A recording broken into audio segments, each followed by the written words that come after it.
Alhaj Abdulaziz ojúlówó Waladu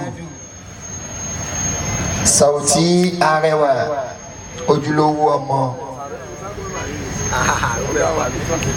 À ń kí gbogbo àwọn olóríire tí wọ́n ti dé, gbogbo àwọn àlùfáà wa tí wọ́n wà níkàlẹ̀ pátápátá la kí, gbogbo àwọn ìyá wa lóbìnrin tí wọ́n ti dé la kí. Lọ́dún yìí ọ̀gá wa Alhaj Abdulwasi Akọ́láwọlé Olùgbàyèwò, the CEO Ria Entertainment, the CEO Ria Farm, the CEO Ria Lounge. Lẹ́ni ní birthday wọn.